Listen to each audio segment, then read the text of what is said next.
পৃথিবীর ইতিহাসে সবথেকে নির্মমতম একটি গণহত্যা সংঘটিত হয়েছে। সেই গণহত্যায় আমাদের প্রত্যাশা ছিল 5 আগস্ট পরবর্তী যে ইন্টারিম গভর্নমেন্ট দায়িত্ব নিয়েছেন তাদের কাছে আমাদের দাবি ছিল তারা এই গণহত্যার সাথে জড়িত খুনি হাসিনা, তার দোসর, গুলি চালানো পুলিশ কর্মকর্তা, র্যাব কর্মকর্তা, বিজিবি কর্মকর্তা সহ যারা যারা গুলি চালিয়েছে, যারা যারা হত্যা করেছে, গুম খুনের সাথে জড়িত ছিল, আয়নাঘর প্রতিষ্ঠা করেছে, যারা মিডনাইট ইলেকশন কায়েম করে গত 15-16 বছর ধরে ফ্যাসিবাদী শাসন চালানোর সুযোগ করে দিয়েছে, যেই সকল মিডিয়া এই ফ্যাসিবাদী আচরণকে বৈধতা দিয়েছে, যেই সকল কালচারাল অ্যাক্টিভিস্টরা এই সকল ফ্যাসিবাদী আচরণের বৈধতা দিয়েছে, যুবলীগ, ছাত্রলীগ, আওয়ামী লীগ এর নেতৃবৃন্দ যারা প্রকাশ্যে এই গণহত্যার নেতৃত্ব দিয়েছে তাদের প্রত্যেককে গ্রেপ্তার করবে, বিচারের মুখোমুখি করবে। কিন্তু অত্যন্ত দুঃখজনক হলেও সত্য, 5 আগস্ট পরবর্তী সময়ে আমরা দেখতে পেয়েছি গভর্নমেন্টের ছত্রছায়ায়, প্রশাসনের ছত্রছায়ায় অনেক খুনি লীগ নেতৃবৃন্দ গ্রেপ্তার হওয়ার পরে দেশ থেকে পালিয়ে গিয়েছে। আমরা আজকে এখানে সাক্ষ্য দিতে এসেছিলাম।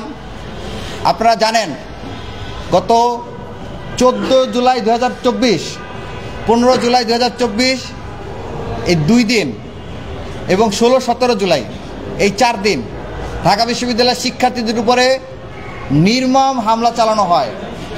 আপনারা অডিও দেখেছেন এবং পত্রিকার কোট আছে, কোড আনকোড, যে মাকসুদ কামাল নিজে বলেছিলেন তৎকালীন বিশ্ববিদ্যালয়ের ভিসি যে তিনি পুলিশকে নির্দেশ দিয়েছেন যাতে পুলিশ আমাদের উপর হামলা করে। আপনারা দেখেছেন একটা কল রেকর্ড ফাঁস হয়েছে, যে কল রেকর্ডে তিনি বলতেছেন তিনি সাদ্দাম এবং ইনানকে নির্দেশ দিয়েছেন যাতে করে বহিরাগত ছাত্রলীগ, যুবলীগ এদেরকে নিয়ে আসে উত্তর দক্ষিণের এবং তাদেরকে নিয়ে এসে শিক্ষার্থীদের উপরে নির্মম হামলা করে তাদেরকে দমানো হয়। এমনকি তিনি সেখানে প্রস্তুতির কথাও বলছেন যে তারা যাতে পর্যাপ্ত প্রস্তুতি সহ আসে। এবং আপনারা জানেন 14 জুলাই রাত্রে যখন শিক্ষার্থীরা তুমিকে আমিকে রাজাকার রাজাকার স্লোগান দিয়ে বের হয়ে এসেছিল, ঠিক তখনই যুবলীগের তৎকালীন সভাপতি মাইনুল হোসেন নিখিল এবং ছাত্রলীগের সেক্রেটারি মাইনুল হোসেন নিখিল, তারপরে ছাত্রলীগের সভাপতি সাদ্দাম, ইনান, বিশ্ববিদ্যালয়ের সভাপতি শয়ন, সৈকত এরা সম্মিলিতভাবে বিশ্ববিদ্যালয়ের শিক্ষার্থীদের উপরে হামলা করার জন্য বাইরে থেকে ধারালো দেশীয় অস্ত্র, লাঠিসোঁটা, গোলা বারুদ নিয়ে ক্যাম্পাসে প্রবেশ করে। এবং ওই দিন আল্লাহর অশেষ রহমত ছিল যে শিক্ষার্থীরা এই অনাকাঙ্ক্ষিত ঘটনা থেকে বেঁচে যায়। এবং পরবর্তী দিনে 15 জুলাই যে রক্তাক্ত হামলা হয়েছে, এই হামলায় এই সাদ্দাম, ইনান তারা প্রকাশ্যে এই হামলা সংগঠিত করেছে আর তাদেরকে আশ্রয় দিয়েছে এবং তাদেরকে নির্দেশ দিয়েছে, পথ বাতলে দিয়েছে ঢাকা বিশ্ববিদ্যালয়ের তৎকালীন ভিসি মাকসুদ কামাল। আপনারা অডিও কলে দেখে শুনেছেন যে তার বাসায় বসে 14 তারিখ রাত্রে সন্ধ্যার পরে তার বাসায় বসে সাদ্দাম, ইনান, সৈকত, শয়ন তারা একসাথে বসে পরিকল্পনা করেছে কীভাবে শিক্ষার্থীদের এই আন্দোলনকে দমাবে, সেই পরিকল্পনা তারা করেছে। তো সেই বিষয়ে আমরা আজকে এখানে সাক্ষ্য দিতে এসেছি। আমরা আংশিক সাক্ষ্য দিয়ে এসেছি, যেহেতু আপনাদেরকে বলেছিলাম আমরা একটাই প্রেস ব্রিফ করবো, আমরা বাকি অংশ যেয়ে আবার সম্পূর্ণ করব। এ পর্যায়ে কথা বলার জন্য অনুরোধ করছি ঢাকা বিশ্ববিদ্যালয়ের সিনেট সদস্য এবং ছাত্র পরিবহন সম্পাদক আসিফ আবদুল্লাহ, তিনিও সাক্ষ্য দিয়েছেন মাকসুদ কামালের এই অপকর্ম বিষয়ে।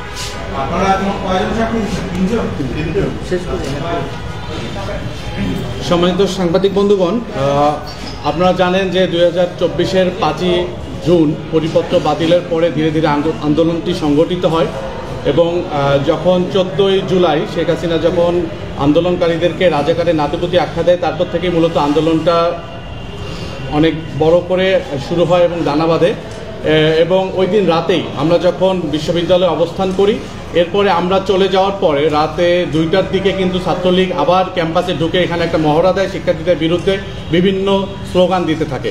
এবং সেদিন রাতে তৎকালীন ভিসি মাকসুদ কামাল এবং ছাত্রলীগের নেতৃবৃন্দ একই সাথে তারা পরিকল্পনা নেয় পরবর্তী দিন 15ই জুলাই শিক্ষার্থীদের উপর হামলার নীল নকশা সেখানেই করা হয়।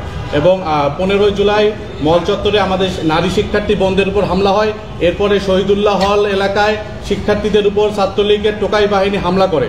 সেই জায়গায় আমরা বিশ্ববিদ্যালয়ের শিক্ষার্থীদের নিরাপত্তায় আমরা সেখানে চাঙ্গারপুলে অবস্থান নেই। আমরা বাইরে থেকে লজিস্টিক সাপোর্ট নিয়ে আসার চেষ্টা করি। যে সকল সিএনজি ড্রাইভারের মাধ্যমে আমরা হয়তো লজিস্টিক সাপোর্টে কিছু লাঠিসোঁটা নিয়ে আসাই, সেই সিএনজি ড্রাইভারকেও তারা হামলায় তাকে রক্তাক্ত করে। এবং এরপরেই কিন্তু শহীদুল্লাহ হল থেকে ছাত্রলীগকে বের করে দেওয়া হয়। এরপরে ঘটনা আপনারা জানেন যে 16 জুলাই যখন আমরা শহীদুল্লাহ হলের সাইডে থেকে শহীদ মিনারে আন্দোলন করি, সেই সময়েও ছাত্রলীগের গুন্ডা বাহিনী টিএসসিতে অবস্থান করে। তাদের বিভিন্ন ছবিতে তাদের হাতে দেশীয় অস্ত্র দেখা গিয়েছিল। এবং 16 জুলাই রাতে 17 জুলাই যে প্রথম প্রহরে ছাত্রলীগকে যখন বিভিন্ন হল থেকে বিতাড়িত করা হয়, এরপরে হল ভ্যাকেন্ট করা হয়। প্রত্যেকটা ইস্যুতে তৎকালীন ভিসি মাকসুদ কামাল ছাত্রলীগের নেতৃবৃন্দের সাথে সমন্বয় করে এই প্রত্যেকটা ডিসিশন নেন। এবং গায়েবান্না জানাজার পরবর্তীতে আমাদের উপর সেখানে টিয়ার শেল নিক্ষেপ করা হয়, সাউন্ড গ্রেনেড, টিয়ার গ্যাস মেরে আমাদের শিক্ষার্থীদেরকে আহত করা হয়। আমরা সেই জায়গায় অনেকে আহত হই। এরপর থেকেই সন্ধ্যাবেলায় 6টায় হল ভ্যাকেন্ট করার সিদ্ধান্ত হয়। পরবর্তীতে এই প্রত্যেকটা ইস্যুর সাথেই যে ভিসি মাকসুদ কামাল, স্বৈরাচার খুনি শেখ হাসিনা এবং ছাত্রলীগ নেতৃবৃন্দ জড়িত থাকার বিষয়ে আমরা আজকে জবানবন্দি দিয়েছি। জি, এ পর্যায়ে কথা বলার জন্য অনুরোধ করছি ডাকসু বিবি সাদিক কায়েমকে, যিনি ওবায়দুল কাদেরের যে মামলাটা, সেই মামলার বিষয়ে উনি জবানবন্দি দিয়েছেন এবং আংশিক দিয়েছেন, বাকি অংশ আমরা সংবাদ সম্মেলন শেষে দিই। আসসালামু আলাইকুম, সাংবাদিক বন্ধুদের শুভেচ্ছা জানাচ্ছি। আজকে আমরা আন্তর্জাতিক অপরাধ ট্রাইব্যুনালে তদন্ত কর্মকর্তাদের আহ্বানে জবানবন্দি দিতে এসেছি। এখানে আমাদের ডাকসুর পরিবহন সম্পাদক আসিফ আবদুল্লাহ, সাহিত্য সম্পাদক মোসাদ্দিক আলী ইবনে মোহাম্মদ এবং আমরা খুনি হাসিনার জুলাই বিপ্লবে যে আমাদের উপর গণহত্যা এবং শিশু হত্যা চালিয়েছে এবং আমাদের ঢাকা বিশ্ববিদ্যালয়ের শিক্ষার্থীদের উপর যেভাবে রক্তাক্ত করেছে, সেটার জবানবন্দি আমরা আজকে দিতে এসেছি। আপনারা জানেন, হাসিনা যখন আমরা যৌক্তিক আন্দোলন করছিলাম, সেই যৌক্তিক আন্দোলনকে 14 জুলাই সেটাকে রাজাকারের সাথে তুলনা করেছিল। এবং এর প্রেক্ষিতে সেদিন ঢাকা বিশ্ববিদ্যালয়ের শিক্ষার্থীরা প্রতিটি হল থেকে তারা স্লোগান দিয়েছিল, তুমি কে আমি কে, রাজাকার রাজাকার স্লোগানে। এবং পুরো ঢাকা বিশ্ববিদ্যালয় ক্যাম্পাস সেদিন মুখরিত হয়েছিল। সেদিন হাসিনা ঢাকা বিশ্ববিদ্যালয়ের ভিসিকে নির্দেশ দিয়েছিল তাদেরকে দমন করার জন্য, শিক্ষার্থীদেরকে দমন করার জন্য এবং তাদেরকে বহিষ্কার করার জন্য। এবং ইতিমধ্যে একটা অডিও রেকর্ড ফাঁস হয়েছে। এবং ওই সময়ের বিশ্ববিদ্যালয় ভিসি মাকসুদ কামাল ছাত্রলীগের সন্ত্রাসীদেরকে, ছাত্রলীগের সভাপতি সাদ্দাম, ইনান, সৈকত এবং শয়ন সবাইকে তার বাসায় নিয়ে গিয়েছিল এবং বহিরাগত নিয়ে এসে শিক্ষার্থীদেরকে দমন করার জন্য নির্দেশনা দিয়েছিল। এবং সেই নির্দেশনার অডিও আপনারা ইতিমধ্যে পেয়েছেন। পরবর্তী দিন 15 জুলাই রাজভাস্কর্যে আমাদের একটা শান্তিপূর্ণ কর্মসূচি ছিল। সেই শান্তিপূর্ণ কর্মসূচিতে ছাত্রলীগের সন্ত্রাসীরা, যুবলীগের সন্ত্রাসীরা এবং বহিরাগত নিয়ে এসে আমাদের শিক্ষার্থীদের উপর নির্মমভাবে হামলা করেছিল। এবং যখন আমরা আমাদের আহত ভাই বোনদেরকে নিয়ে হাসপাতালে যাচ্ছিলাম ঢাকা মেডিকেলে, সেদিন আপনারা দেখতে পেয়েছেন ঢাকা মেডিকেলে দফায় দফায় আমাদের ভাই বোনদের উপর হামলা করা হয়েছিল। আমরা যখন যারা সিভিয়ার আহত আছে তাদেরকে নিয়ে বিভিন্ন প্রাইভেট ক্লিনিকে যাচ্ছিলাম, সেখানেও আমাদের উপর হামলা করেছিল। এবং এই সকল হামলাগুলো মাকসুদ কামালের নির্দেশে এবং হাসিনার নির্দেশে, এবং ওই সময়ে এই হাসিনার ওভারঅল যে প্ল্যান, সে প্ল্যানের যারা সহযোগী ছিল ওবায়দুল কাদের এবং বাহাউদ্দিন নাসিম, যে এই এলাকার এমপি ছিল, তাদের নির্দেশে, এবং যুবলীগের যারা সভাপতি ছিল, মহানগর সভাপতি এবং ছাত্রলীগের মহানগর সভাপতি, সেক্রেটারি সহ সবার নির্দেশে। এবং ওই দিন আমাদের সায়েন্সের যে 3টা হল আছে, শহীদুল্লাহ হলে দফায় দফায় শিক্ষার্থীদের উপর হামলা করা হয়েছিল। চাঙ্কারপুল থেকে বহিরাগত নিয়ে এসে আমাদের ভাই বোনদের উপর হামলা করা হয়েছিল। তো পরবর্তীতে 16 জুলাই আমরা আমাদের শহীদ মিনারে কর্মসূচি দিয়েছিলাম। এবং এই শহীদ মিনারের কর্মসূচিতে ছাত্রলীগের সন্ত্রাসীরা, যুবলীগের সন্ত্রাসীরা এবং খুনি হাসিনার পেটোয়া বাহিনী চাঙ্কারপুল থেকে দফায় দফায় আমাদের উপর হামলা করেছিল। এবং ওই দিন অনেকেই চাঙ্কারপুলে সেদিন আহত হয়েছিল। এবং সায়েন্স ল্যাবও সেদিন যারা বৈষম্যবিরোধী ছাত্র আন্দোলনের নেতৃবৃন্দ ছিল, ছাত্র সংগঠনের নেতৃবৃন্দ ছিল, সেদিন তাদের উপর হামলা করা হয়।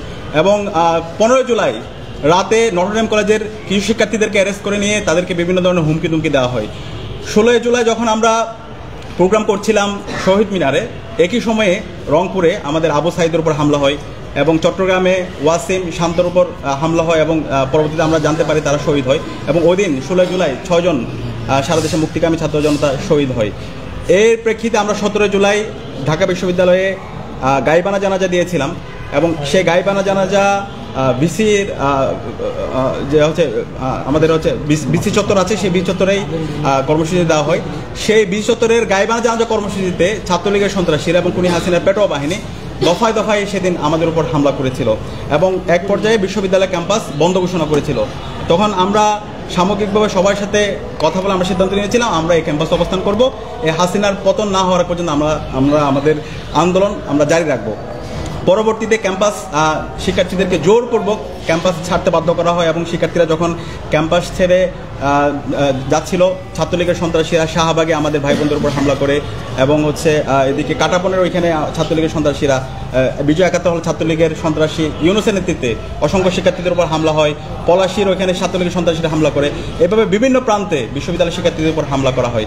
তো এই সকল ঘটনা প্রবাহগুলো এবং যখন ক্যাম্পাস বন্ধ হয়ে যায় 18 জুলাই, আপনারা জানেন প্রাইভেট বিশ্ববিদ্যালয়ের শিক্ষার্থীদের উপর নির্মমভাবে নির্যাতন করা হয় এবং 18 জুলাই ঢাকার প্রাইভেট বিশ্ববিদ্যালয়ে আমাদের অসংখ্য ভাই বোনরা সেদিন শহীদ হয়েছিল এবং পরবর্তীতে 18 জুলাই রাতে ইন্টারনেট ব্ল্যাক আউট করে দেওয়া হয় এবং 19 জুলাই ঢাকার যাত্রাবাড়ি, রামপুরা, বাড্ডা, মিরপুর, সাভাসহ সব জায়গায় মুক্তিকামী ছাত্র জনতা রাস্তায় নেমে পড়েছিল এবং 19 জুলাই থেকে 23 জুলাই পর্যন্ত সারা দেশে একটা গণহত্যা এবং শিশু হত্যা সংঘটিত হয় এবং এই সকল গণহত্যা এবং শিশু হত্যা, শিক্ষার্থীদের উপর নির্যাতন, নিপীড়ন, এই সকল ঘটনার সাথে খুনি হাসিনা এবং ওই সময় বিশ্ববিদ্যালয়ের প্রশাসন, মাকসুদ কামাল নেতৃত্বে যে প্রশাসন ছিল তারা জড়িত ছিল। ছাত্রলীগের কেন্দ্রীয় সভাপতি, সেক্রেটারি সাদ্দাম, ইনান, শয়ন এবং সৈকত, একই সাথে যুবলীগ এবং মহানগর ছাত্রলীগ এবং ওই সময় যে প্রশাসনে যারা বিভিন্ন পুলিশ, র্যাবের বিভিন্ন পর্যায়ের যারা দায়িত্বে ছিল সবাই এই সাথে জড়িত ছিল। তো আমাদের সামগ্রিক জবানবন্দিতে আমরা ঘটনার বিস্তারিত প্রবাহগুলো জানিয়েছি এবং আমরা আশা রাখছি এই ঘটনাগুলো যে খুনি হাসিনা এবং তার যে টিম ছিল, যারা এই গণহত্যার মাস্টারমাইন্ড ছিল, তাদেরকে দ্রুত সময়ের মধ্যে দেশে নিয়ে এসে, খুনি হাসিনার তো রায় এসেছে, পাশাপাশি তার আশেপাশে যারা মাস্টারমাইন্ড ছিল তাদের সবাইকে এই স্বাধীন বাংলাদেশে তাদেরকে বিচার নিশ্চিত করার মাধ্যমে আমরা শহীদদের আত্মাকে আমরা শান্তি পাবো ইনশাআল্লাহ।